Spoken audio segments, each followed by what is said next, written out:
Jó disse assim para Deus: Senhor, pese-me em balanças fiéis. Jó teve a coragem: pese-me em balanças fiéis, pese-me em balanças fiéis, porque Jó tinha tranquilidade que ele podia dizer isso: pese-me em balanças fiéis. Agora, será que nós temos a tranquilidade? Senhor, o Senhor conhece meu assentar e meu levantar, e de longe entende os meus pensamentos, sem que haja uma palavra na minha boca, Ele sabe de tudo. Você pode dizer para Deus: pese-me em balanças fiéis. Você tem a tranquilidade que Jó teve: pese-me, eu estou tranquilo.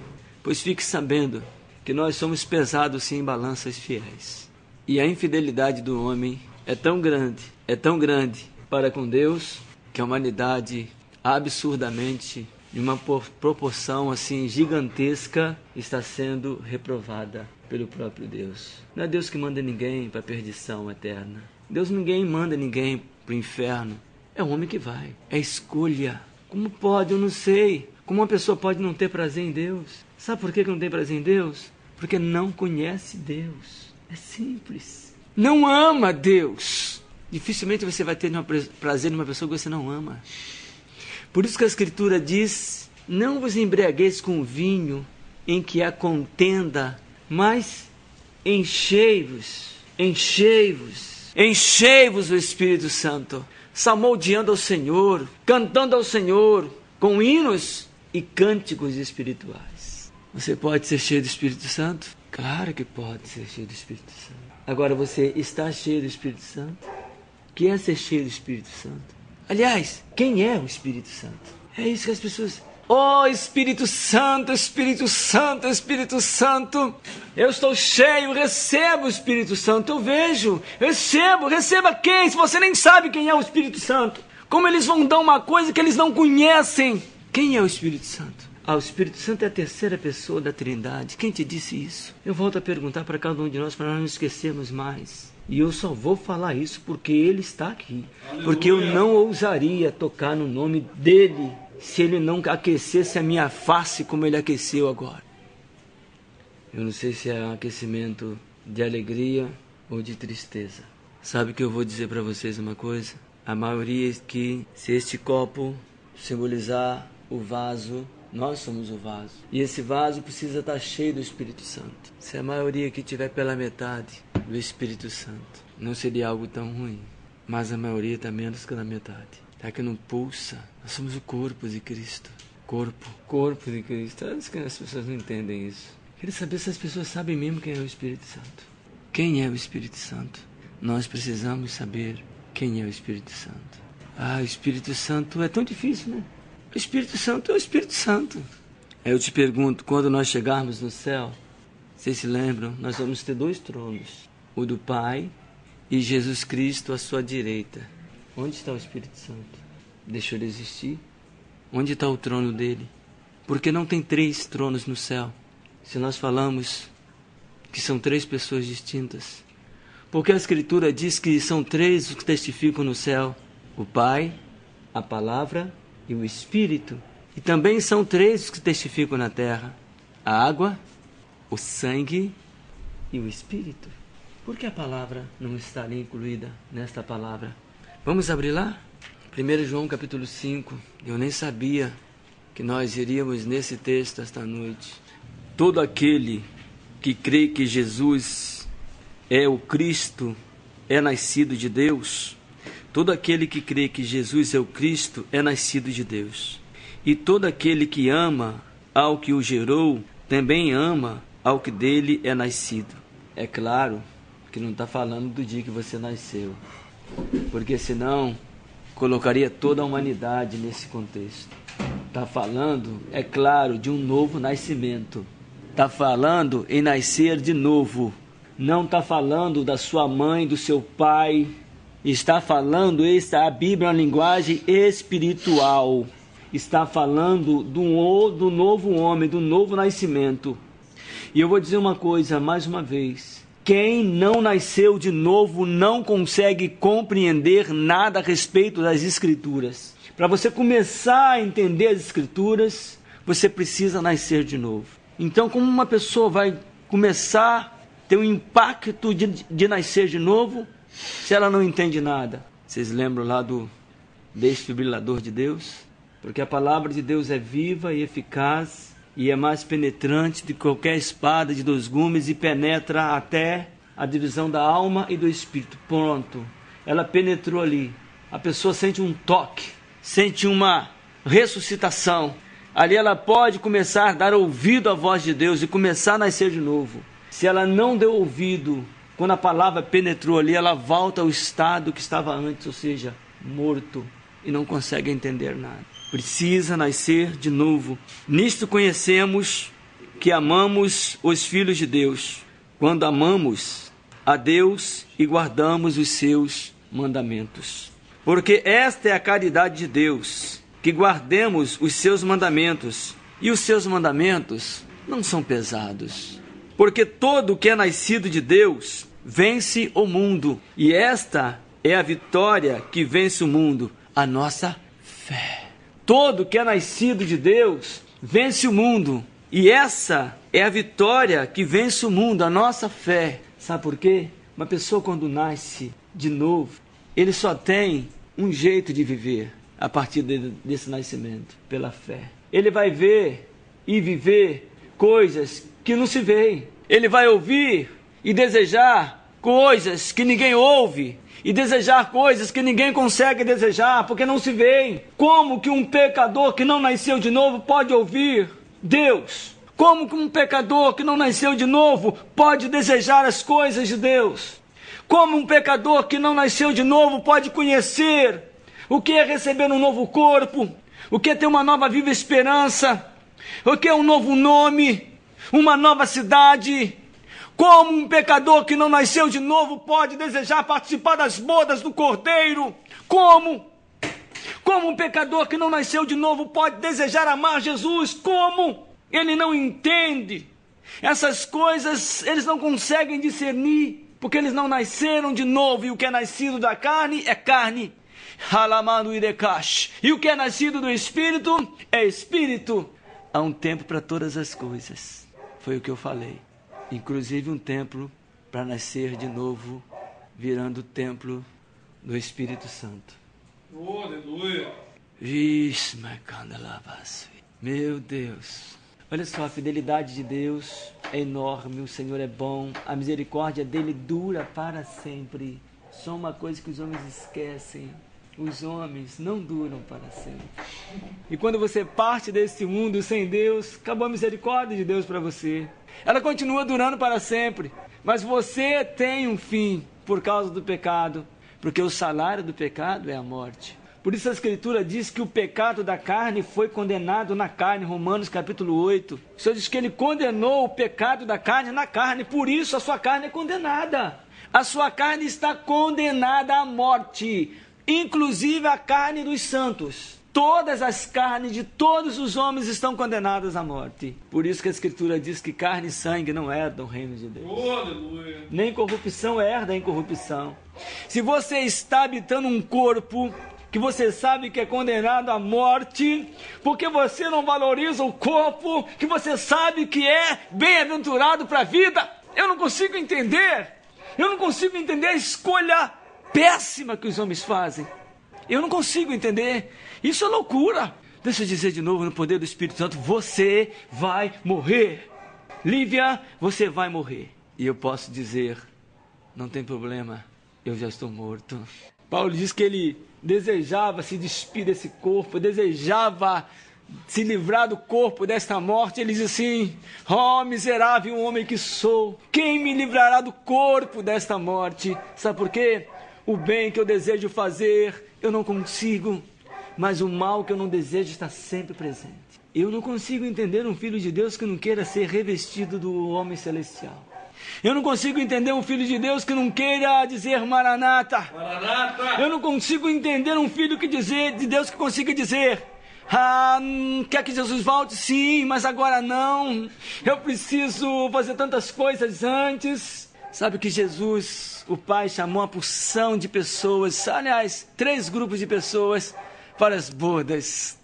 Um diz: eu comprei um campo e eu preciso vê-lo. Tenha-me por excusado, eu estou muito ocupado agora. Eu comprei 5 juntas de bois, preciso experimentá-las. por favor, olha, eu estou muito ocupado, eu agradeço muito o convite, mas por favor, tenha-me por excusado. E o outro diz, eu casei-me, portanto não posso ir. Se você amar mais teu pai, tua mãe, tua esposa, quem quer que seja, mais do que é Deus, você não é digno de Deus. Quando Ele te chama para as bodas. Os preparativos das bodas começou ao 3º dia. Nós estamos nos preparativos das bodas. Sabe o que está faltando? Os últimos convidados. E quando aquela racha de papa, glória! E quando aquela viúva pegou os vasilhames emprestados, as botijas emprestadas, e ela disse, Senhor, feito como está, e não há mais vasilhas. Não tem mais vasilhas. Meu Deus, vai, paga a tua dívida e vivei do resto. Quando última botija, quando um pote de azeite, enchendo várias botijas, vai trazendo mais botijas, um pote de azeite enchendo várias botijas. Quando a última vasilha parou, encheu, sabe quando uma pessoa se converte, ela recebe o quê? O Espírito Santo. É o penhor, é o selo. Uma pessoa para ser salva precisa do Espírito Santo, é o selo da salvação. Quando a última botija for cheia, fecha a porta. Paga a dívida dos teus 2 filhos. Entendes isso? Quando a dívida do último filhinho tiver pago, Shalom Adonai. Vamos para casa. E a dívida, o sinal do pagamento da dívida é o enchimento do Espírito Santo da última pessoa. Toca nela, enche, são vasilhas. E os 2 filhos daquela viúva que perdeu o marido, sabe que ela perdeu o marido, né? Meu marido era teu servo, meu marido morreu, e agora o credor, o diabo, o credor é Satanás. Agora o meu marido morreu, o credor vem, não, peraí, eu mandei guardar em Jerusalém, até que do alto seja revestido com o Espírito Santo, peraí. Faz o seguinte, entra na tua casa. Vai pegando as vasilhas dos seus vizinhos, da Judéia, Samária e até os confins da terra. Vai pegando as vasilhas, vai enchendo. Quando a última vasilha estiver cheia, meus queridos, a dívida dos 2 filhos, sabe o que significa isso? A dívida de todos os filhos dos 2 últimos milênios, dos 2 últimos dias, estarão totalmente pagas. Degard. Você sabe que aquele marido que morreu, você sabe o nome dele? Lembra? Yeshua. Jesus. Ele é o marido que morreu. O diabo veio que nem um maluco, um credor. Eu vou levar eles como meus escravos. Sabe por que o diabo queria levar? Sabe por que o credor queria levar eles como escravos? Sabe por quê? Um detalhe maravilhoso. Sabe por que o diabo queria levar eles como escravos? Porque a lei dizia, se alguém morresse, se o marido morresse devendo, os filhos teriam que ser dados como escravos. É porque a lei dizia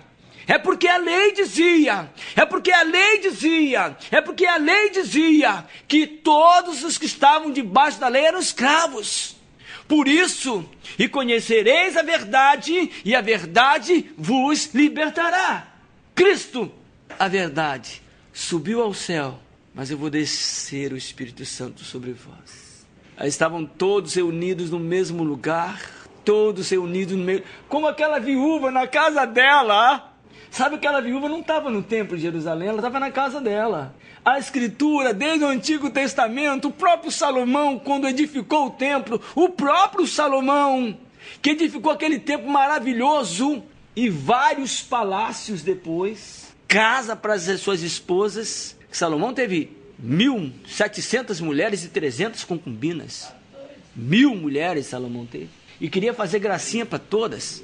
Sabe o que Salomão fez? Ele aumentou o imposto em Israel ao extremo, que as pessoas não estavam mais aguentando de tantos impostos que pagavam.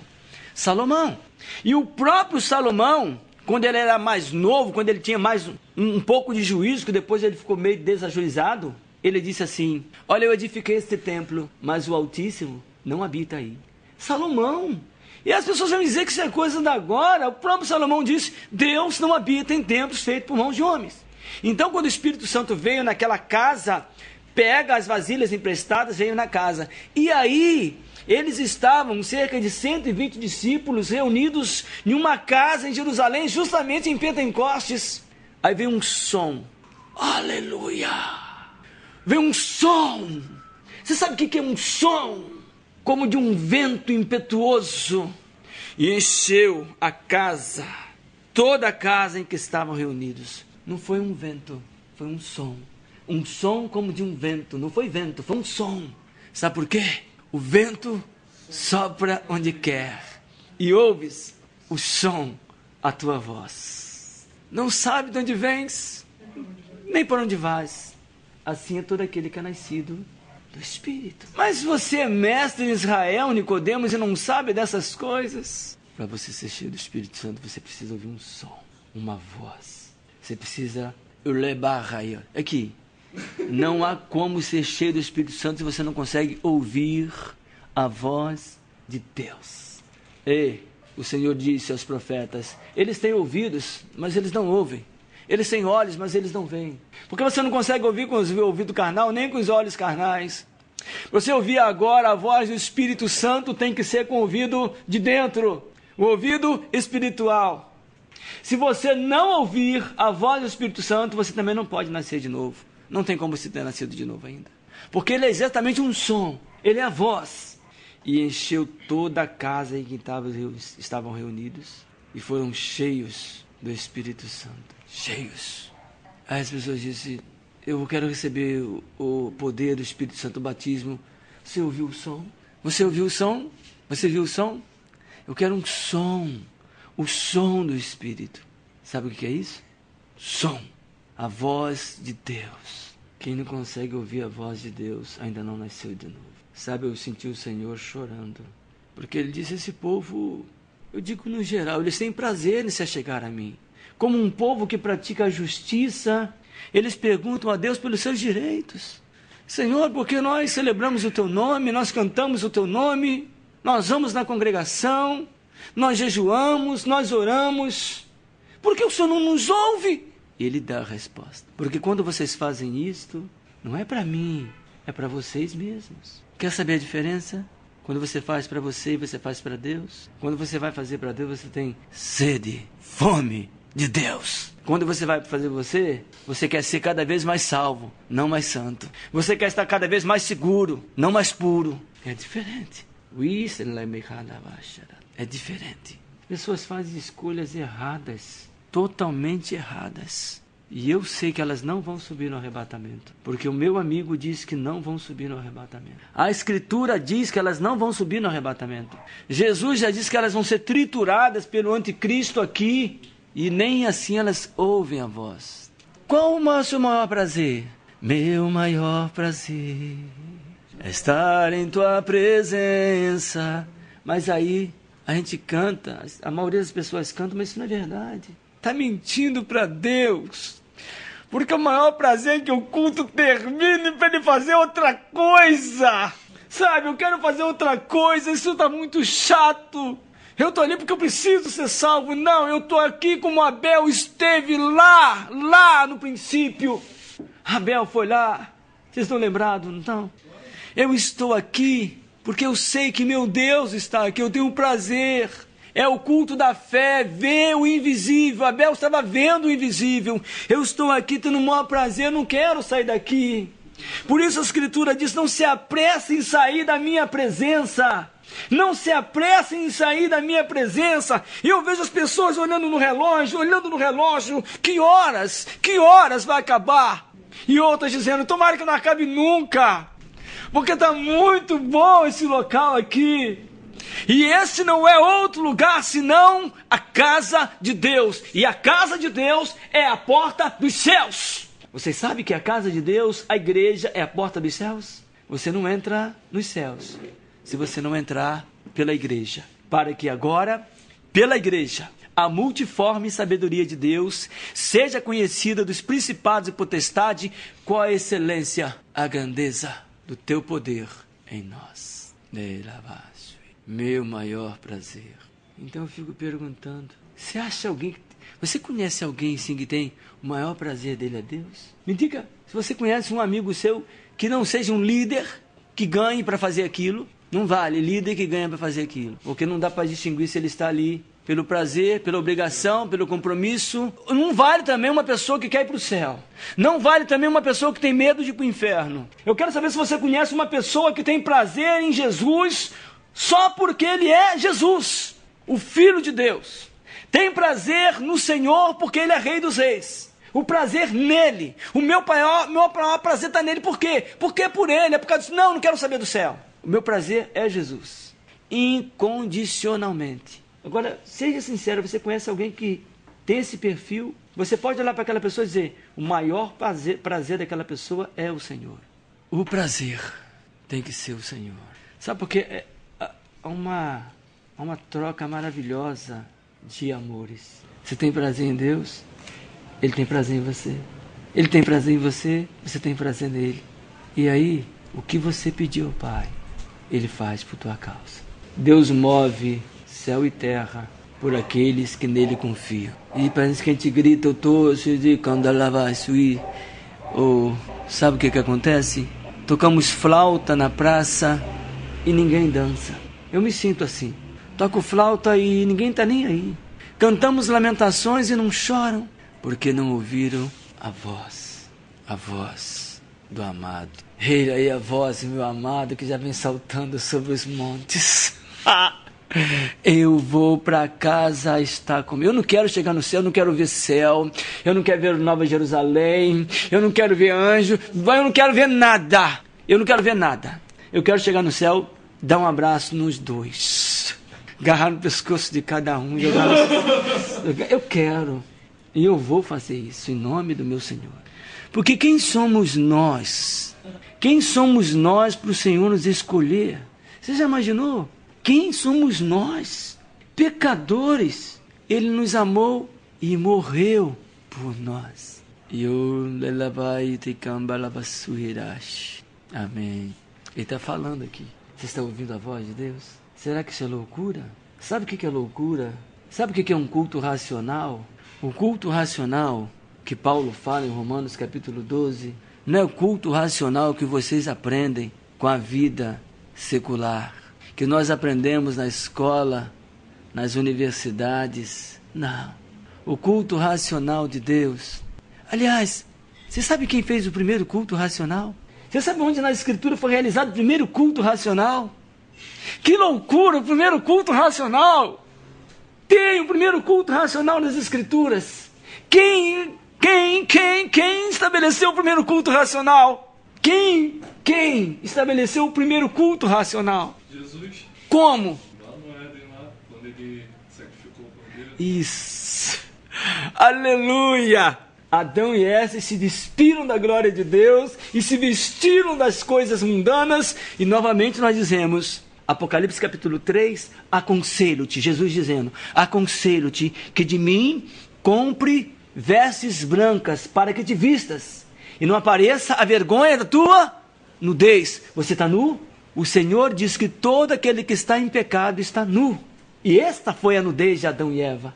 Uma nudez espiritual, jamais uma nudez física. Eva se despiu da glória de Deus, se vestiu do pecado. Aí Jesus, o Cordeiro de Deus, que foi morto desde a fundação do mundo, ele diga, Pai, o primeiro sacerdote, Cristo, vai lá no Éden, mata um cordeiro e veste Adão e Eva com vestes de salvação. O primeiro culto racional foi um cordeiro morto. Jesus vai lá, sacrifica um cordeiro e oferece o Pai. Pai, olha, esse é o símbolo do meu sangue. Eu quero justificar esse casal. Até que o Cordeiro de Deus, que tira o pecado do mundo, venha. E isso se daria 4.000 anos depois. O primeiro culto racional foi este. Eu não sabia. Mas o Senhor sabe. E quem fala é o Senhor. O segundo culto racional. Abel estava em um lugar, sabe como?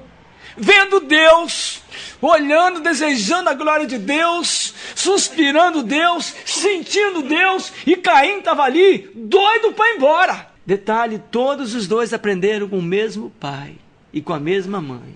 Mas sabe o que aconteceu com Abel? Abel ouviu a voz A voz só pode ser escutada pela fé. Por isso, Abel é colocado na galeria da fé de Hebreus capítulo 11. Abel ofereceu a Deus o culto da fé. Fé, o firme fundamento das coisas que se esperam. Ele esperava, ele ali porque ele esperava que Deus fosse falar algo com ele. E é a prova das coisas que ele não estava vendo. Eu espero que Deus fale comigo, por isso eu estou aqui prestando culto a Deus. E logicamente, é a prova que eu ouço Deus, que eu falo as coisas de Deus, porque eu sei que o próprio Deus está aqui. Eu não vim como Caim, eu vim como Abel. Aliás, me perdoe, meu irmão Abel, mas eu vim muito melhor do que Abel, porque o sangue da aspersão fala muito mais alto do que o sangue de Abel. E Abel foi com um cordeiro, com um símbolo, com uma figura. Como está teu coração aí? Isso está chato, eu estou doido para ir embora, eu estou querendo fazer outra coisa, eu estou aqui porque eu tenho medo da palavra, eu não quero me perder, não vai adiantar nada. Olha só, o Espírito diz nesta noite, só tem um jeito, nascer de novo. E quando você nasce de novo, você ouve uma voz. Uma voz. Eu gostaria que você ouvisse uma voz. Nesta noite, eu gostaria que vocês ouvissem uma voz. Mas não aqui na noite. Para você ouvir a voz, você não pode ouvir esta noite. Você precisa entrar no dia do Senhor. Porque Jesus disse à mulher samaritana, mulher, vocês adoram o que não sabem. Não é lá no monte, nem lá no templo em Jerusalém, é em espírito. Deus é espírito e importa que aqueles que o adorem em espírito e em verdade. Por isso, irmãos, tendo ousadia para entrar no Santo dos Santos pelo novo e vivo caminho através do sangue de Jesus. Um sacerdote que nasceu de novo, prova que ele nasceu de novo é que ele entra no Santo dos Santos, porque no Santo dos Santos é lugar de sacerdote. Ou você já ouviu um sacerdote que não executa o ofício de sacerdote? Quando Jesus estava aqui, ele não era sacerdote. A carta aos Hebreus diz que quando Jesus estava aqui, nem tão pouco sacerdote ele era, havendo ainda sacerdotes que se ofereciam segundo a lei. Mas depois da sua morte propiciatória, ele entrou no céu, no Santo dos Santos, com seu próprio sangue, e feito sumo sacerdote segundo a ordem de Melquisedeque. E nos fez reino sacerdotal. Deus, eu queria que as pessoas entendessem isto, Senhor. Eu sei. Olha só, nós não pertencemos a esta geração. Cristo é sumo sacerdote dos bens eternos, não terrenos. Essa semana um irmão parou. Rapaz, Cristo me abençoou com um casamento, eu sou muito bem casado, graças a Deus, estou na igreja, eu tenho um apartamento muito bom, graças a Deus, Ele me abençoou com o apartamento. Olha, eu tenho um emprego, minha esposa tem um emprego muito bom, Ele me abençoou, eu tenho dinheiro no banco, Ele me abençoou, e isso porque eu entreguei minha vida para Jesus. Eu perguntei para ele, queridos, eu quero perguntar para vocês também, casa, emprego, bens, isso são bênçãos de Deus? Eu quero que qualquer um nesse planeta abra a Escritura e me mostre que essas coisas são bênçãos de Deus. Que eu vou dizer para vocês que não são bênçãos de Deus. Acaso Deus faz acepção de pessoas? Deus te abençoou com tantas coisas e deixou outro irmãozinho tão empobrecido, né? Irmãozinho pobre? Não, você vai ser pobre, ele vai ser rico porque eu gosto mais dele. Você vai morar num barraquinho, mas ele vai morar na mansão que eu gosto mais dele. Ou porque ele estudou mais, ou porque ele trabalhou mais. Carro, casa, bens materiais, nunca nas Escrituras foram bênçãos. Eu vou mostrar a você uma coisa nas Escrituras que você já conhece. Mas Paulo diz assim, não me canso de escrever-vos as mesmas coisas e a segurança para vós, falando aos Filipenses, se eu não estou enganado. Efésios capítulo 1. Vocês conhecem esse texto, mas meu Deus, que essa mensagem chegue no Brasil. E eu quero mesmo, com toda humildade, que vocês me digam nas Escrituras onde bens materiais são bênçãos, porque ela diz que não são. Paulo, escrevendo aos Efésios, no poder do Espírito Santo, capítulo 1, Paulo, apóstolo de Jesus Cristo, pela vontade de Deus, aos santos que estão em Éfeso e fiéis em Cristo Jesus. A vós, graça e paz da parte de Deus nosso Pai e da do Senhor Jesus Cristo. Será que Paulo esqueceu de citar o Espírito Santo aqui? Será que a gente não tem coragem? A vós, graça e paz da parte de Deus nosso Pai e da do Senhor Jesus Cristo. Bendito Deus e Pai de nosso Senhor Jesus Cristo, o qual nos abençoou com todas as bênçãos espirituais nos lugares celestiais em Cristo, como também nos elegeu nele antes da fundação do mundo, para que fôssemos santos, separados e irrepreensíveis diante dele em caridade. Deus não considera nada que você tem material como bênção, ainda que os líderes preguem que são bênçãos. Bem, no Novo Testamento não tem bênçãos. E se você me disser que tem no Antigo Testamento, eu digo sim, mas era figura. Ou nunca leu que o Antigo Testamento era tudo figura das coisas que haviam de vir? No Antigo Testamento tinha o sangue do Cordeiro, que era a figura de Cristo. Tinha um tabernáculo que simbolizava nós, templo do Espírito Santo. Tinha a festa do Pentecostes, que simbolizava a festa onde os judeus receberam a tábuas escritas em pedras. Hoje ela está escrita nos nossos corações. Tinha a festa da Páscoa, que simbolizava o sangue de Cristo. E tinha um montão de festas, tudo figuras. Então como que eu vou dizer o que eu recebo de Deus? O que eu conquisto não são bênçãos? Não são bênçãos. Nunca leram nas Escrituras? Buscai em primeiro lugar o meu reino e a minha justiça. E as outras? Coisas. Casa é coisa, carro é coisa, emprego é coisa, tudo. Até o seu corpo é coisa. Coisinha. E as outras coisas eu vos acrescentarei. Deus não trata esse mundo corrompido como bênção. E não poderia ser tratado dessa maneira? Porque Jesus disse, meu reino não é deste mundo. Eu não sou daqui. Jesus não tem bênção no mundo para ninguém. Não deste mundo. As bênçãos de Deus são espirituais. Então, meus queridos colegas aí que pregam a palavra de Deus, vocês estão pregando mentira. Vocês estão induzindo ao povo ao erro. E a Escritura diz que se um guia cego guia outro cego, ambos cairão no abismo. O Senhor não tem bênçãos materiais nenhuma. Ele apenas acrescenta. Se você trabalhou, se você estudou, Deus acrescenta. Se você foi preguiçoso, você vai ter menos. Você não quer que Deus vai dar um preguiçoso, acrescentar alguma coisa preguiçosa, aquilo que ele não lutou, a não ser que ele não seja de Deus, se seja um ladrão, um trambiqueiro, porque ele consegue de outro jeito. Porque até os ímpios que trabalham, Deus acrescenta. Ou vocês não ouviram dizer que é o Senhor quem dá a todos a vida, a respiração e todas as coisas? Diga de novo, todas as coisas. Não são bênçãos, são coisas. Esse corpo seu é uma coisa que vai ser desfeita, porque ele está corrompido. Agora eu quero voltar lá para nós encerrarmos, porque senão a gente fica a noite inteira. Aí eu digo que pode cair da janela, né? E eu não quero assim, se o Senhor vai ressuscitar alguém aqui nesta noite, chegar em Lamassuí, eu quero que ele ressuscite mortos da alma. Aleluia. Eu quero que o desfibrilador de Deus entre lá na divisão da alma e do espírito, dê um choque em você. E você diga, estou voltando para casa. Sabe por quê? Quando Adão e Eva pecaram, eles foram expulsos do paraíso. Mas quando a palavra de Deus penetrou na divisão da alma e do espírito, Cristo te conduz de volta ao paraíso. Eu vou voltar para casa.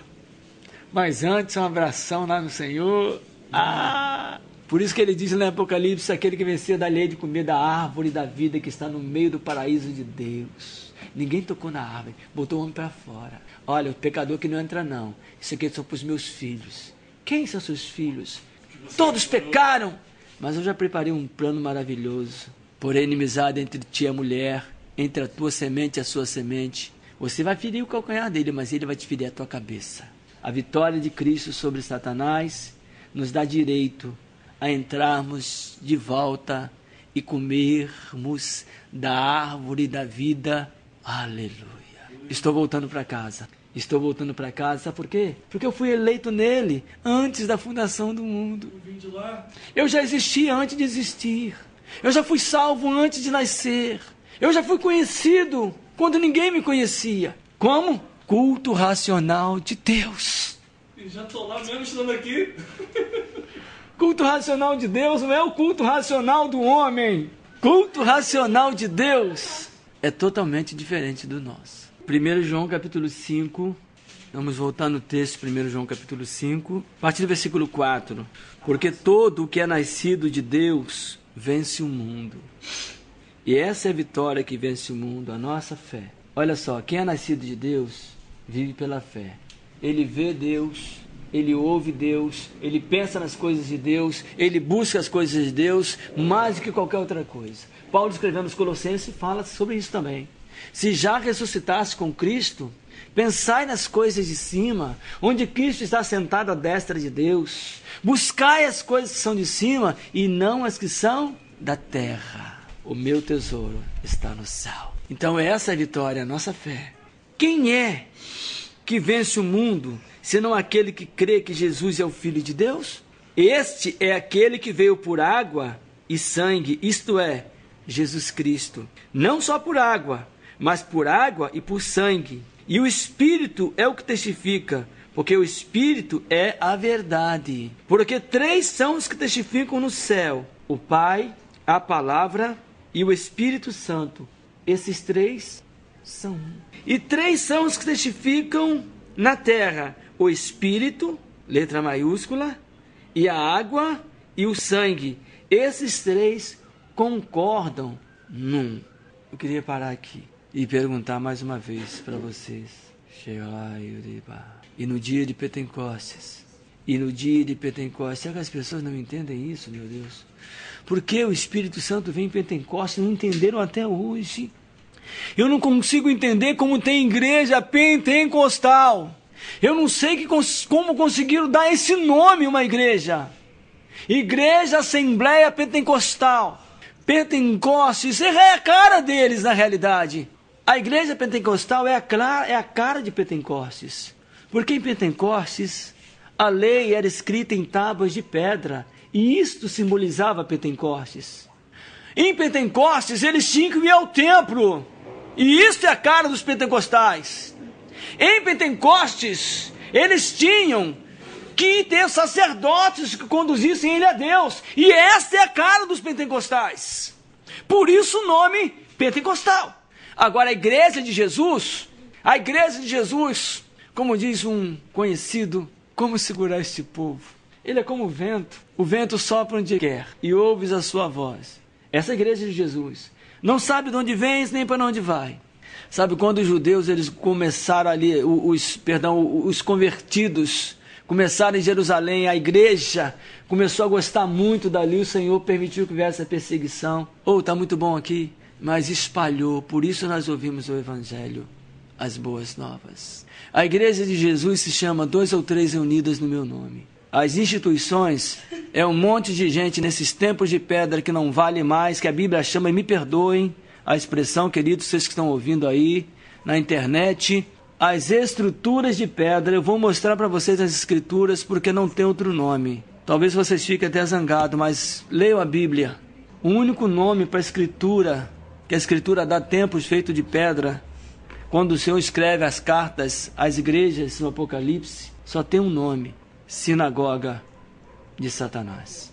Não tem outro nome. E se você que estiver ouvindo conseguir mostrar outro nome, pode mandar aí por e-mail. Nós estamos dispostos a ouvir. Não estou dizendo que as pessoas que estão lá dentro são de Satanás. Nós estamos dizendo que o sistema é de Satanás. É para aprisionar as pessoas, não que as pessoas são. Por isso que as pessoas precisam conhecer a verdade. A igreja de Cristo significa 2 ou 3 reunidos no meu nome. Na igreja de Cristo todos nós somos sacerdotes, reino sacerdotal. Você não precisa de um pastor, você não precisa de um padre para te levar a Deus. Jesus te mandou você entrar no teu quarto, fechar a tua porta e orar a Deus em secreto. Aliás, ele disse além mais, o apóstolo João disse, nós temos a unção do Espírito Santo e não necessitamos, ou pelo menos não deveríamos necessitar, de que alguém nos ensinasse, porque a unção nos ensinará todas as coisas. 3 são os que testificam no céu: o Pai, a Palavra e o Espírito. E 3 são os que testificam na terra: a Palavra, o Espírito e o sangue. O que eles têm em comum? O que tem em comum no céu que testifica que tem em comum na terra? Espírito. Está com letra maiúscula? Fala do Espírito Santo. Agora eu te pergunto, quem é o Espírito Santo? Eu tinha medo de ousar abrir a boca para dizer quem é o Espírito Santo, porque é um pecado que não tem perdão, é blasfêmia contra o Espírito Santo. Eu jamais disse, muito medo, eu achava, mas eu não dizia, porque eu tinha medo de dizer quem era o Espírito Santo. Então é no barco de todo mundo, é a terceira pessoa da Trindade, é Deus, até o dia que ele veio de surpresa, aquele vento com som, vento com som. Ele disse: sou eu vou te dizer, para você não ter mais medo, quem eu sou. É claro que para explicar quem é o Espírito Santo, a vida toda. E você não vai falar sobre o Espírito Santo tudo. Mas o entendimento, o Espírito Santo, ele é a mente de Cristo na igreja. Este é o Espírito Santo. Por isso, você chegar no céu, se procurar um terceiro trono, não tem. Ele está em Jesus. É a mente de Cristo. Ou nunca leu o que o apóstolo Paulo diz que nós temos a mente de Cristo? Nunca leram isto? Vocês sabem o que vocês estão lendo? Nós temos a mente de Cristo. Vocês entenderam isso? Entendeu já? Temos a mente de Cristo. O que quer dizer isso? O que quer dizer isso? Nós temos a mente de Cristo. A igreja tem o Espírito Santo. Por que nós temos a mente de Cristo? Por que nós? Porque é um só Deus, um só Senhor, um só Espírito que está em nós. Uma pessoa sozinha não tem a mente de Cristo. Você não vai achar no singular essa expressão no Novo Testamento. Só nós, vós, eles. Sabe quando João Batista morreu? João Batista foi o último dos profetas. A Escritura diz que a lei e os profetas vieram até João Batista. Pediram a cabeça de João Batista numa bandeja. Ai, todo mundo, que covardia. Herodias, a filha dela, dançou lá para Herodes. Ele gostou. Pede-me até metade do teu... Quem que fez aquilo ali? Quem que botou aquela mulher, para aquela menina para dançar? Quem botou no coração de Herodes oferecer esse pedido para a menina?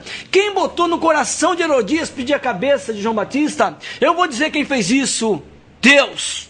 O Senhor mandou cortar a cabeça de João Batista. Foi Deus. Não existe um homem nascido de mulher maior do que João Batista. Entretanto, Deus mandou cortar a cabeça dele. Oh, Deus! Deus! Eu sei do que eu estou falando. João Batista, ele se vestia, ele comia gafanhoto e mel silvestre. Ou seja, a lei é doce como mel, mas devora como gafanhoto. João Batista morava no deserto. Pela lei, todos morrem no deserto. Ninguém alcança a terra prometida, não pela lei. João Batista batizava no Jordão, não com o Espírito Santo. Sabe? O batismo nas águas não permite você entrar no céu. Você só pode entrar no céu pelo Espírito Santo, o selo de salvação. Então João Batista, ele foi o último representante da lei. Eis que envia Elias adiante de vós. Eis que envia o último profeta diante de vós. João Batista foi cortado a cabeça por quê? Porque a força do pecado está na nossa mente. Quando lá Satanás jogou a lança dele na mente de Eva, ele atacou, foi a mente de Eva. Foi lá na mente de Eva e jogou o pecado. Olha, é assim que Deus diz. Olha, diz pro meu amigo lá que diz para você hoje, ele foi atacado hoje. É melhor aqui, não é não, ele errou muito. E diz para ele que tem um número 7 sobre a cabeça dele, que ele vai responder isso por Deus. Fez uma decisão erradíssima hoje. Fez uma péssima escolha. Agora assuma as consequências. Deus em primeiro lugar sempre. Principalmente quando você tem um chamado de Deus. Paulo diz: ai de mim se não obedecer o Evangelho de Cristo. Ai de mim. Nós somos fruto das nossas escolhas. Então João Batista, a cabeça dele foi tirada e levada numa bandeja até Herodias. Sabe o que ela recebeu? Todo o peso da lei e do pecado. Porque Paulo diz assim, escrevendo nos 1 Coríntios, porque a força do pecado é a lei. Sabe por que a força do pecado é a lei? A lei é boa, mas a força do pecado é a lei. Porque se não houvesse lei, o pecado não era pecado. Então a força do pecado é a lei. E o pecado habita onde? Na mente. Então João Batista foi o último representante da lei, morreu sem cabeça, foi sepultado, ficou aonde? No cativeiro. Paulo escreveu no Efésios capítulo 4, ele diz, subindo ao alto, levou o cativo, o cativeiro, isto é, que antes de subir ele desceu às partes mais baixas da terra, ou seja, ele foi lá no cativeiro, sabe fazer o quê? Pegar aquele corpo da lei, aquelas pessoas que morreram antes de Cristo, que não poderiam ser justificadas, eram pessoas que estavam ali que não poderiam ser justificadas, era um corpo sem cabeça. Aí Deus ressuscita Cristo ao terceiro dia e o constitui cabeça da igreja. Por isso João Batista morreu decapitado, porque ele, como representante final da lei, ele morreu. Pela lei ninguém pode ser salvo, mas agora nós temos a mente de Cristo, e quando ele subiu ao céu, não vou deixar vocês órfãos não, vou enviar o meu Espírito, vocês terão a minha mente. Nós temos a mente de Cristo, e quem tem a mente de Cristo, quem nasceu de novo, pensa nas coisas de cima, busca as coisas de cima, porque não pode ser de outra maneira, porque Cristo está onde? Não está no céu? Se eu estou pensando com Ele, eu estou pensando nas coisas da terra. Um motivo claro que eu não estou cheio do Espírito Santo é que eu só penso nas coisas terrenas, porque eu não tenho a mente de Cristo, porque eu não estou cheio do Espírito Santo. E a maneira da pessoa ser cheia do Espírito Santo é ser cheia da mente e dos pensamentos de Cristo. E sabe qual é o maior pensamento de Cristo? Ninguém tem maior amor do que este, de dar a sua vida pelos seus companheiros. Graça e paz. Shalom.